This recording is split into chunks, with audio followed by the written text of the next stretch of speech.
Swimming pools at home are a great place to teach young children how to swim and how to be safe in and around water. But pools are also dangerous places for young children, so they need constant adult supervision. Pool fences and covers are also important for keeping them safe. This video provides guidance on how to make pools safe and compliant with fencing regulations.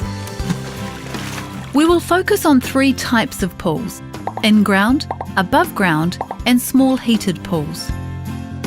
Regardless of your pool type, if it can hold more than 40 centimetres of water, you will need to install a physical barrier that restricts access to the pool by unsupervised children.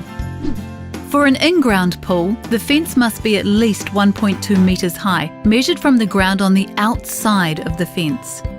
If there is a permanent object within 1.2 metres of the fence, the 1.2 metre height should be measured from that.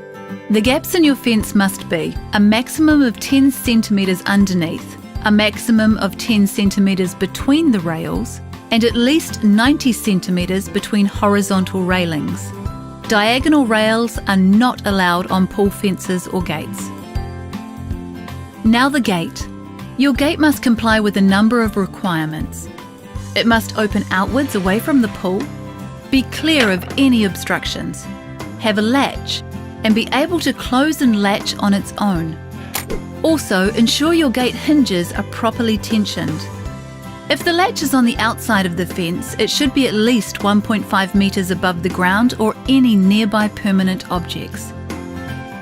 For an above-ground pool, the pool itself can sometimes be the fence, but you will need a fence if any of the following apply.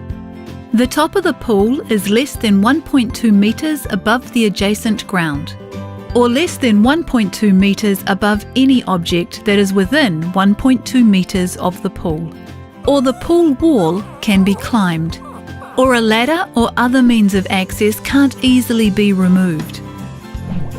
A small heated pool has a water surface area that is 5 metres squared or less. Common examples are spas or hot tubs.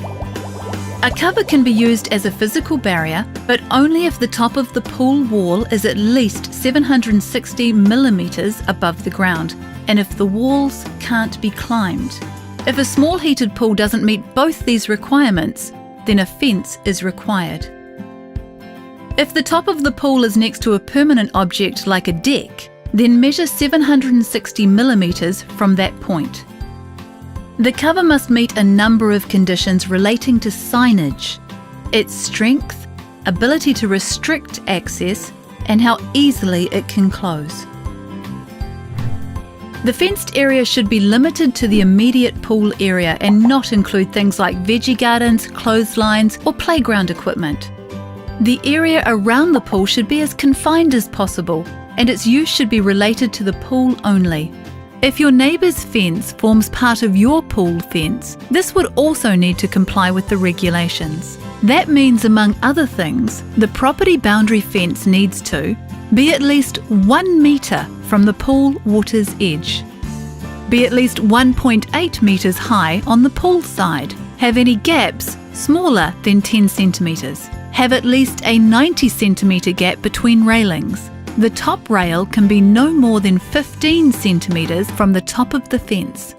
If the boundary fence doesn't comply, talk to your neighbour to try and find a solution. If you do need to build a new fence, it needs to be at least 1.2 metres from the boundary fence. All in-ground and above-ground pools and small heated pools must be inspected for compliance every 3 years. Inspections must be done by either your local council or an independently qualified pool inspector.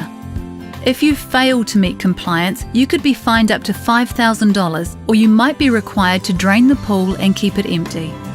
Finally, always be mindful of the area immediately surrounding the fence, as things can change. People might leave climbable objects lying around, or overhanging tree branches can grow. It might seem like a lot of rules and effort, but we do it for safety. Let's be kid cool around the pool and make our pools fun and safe for all.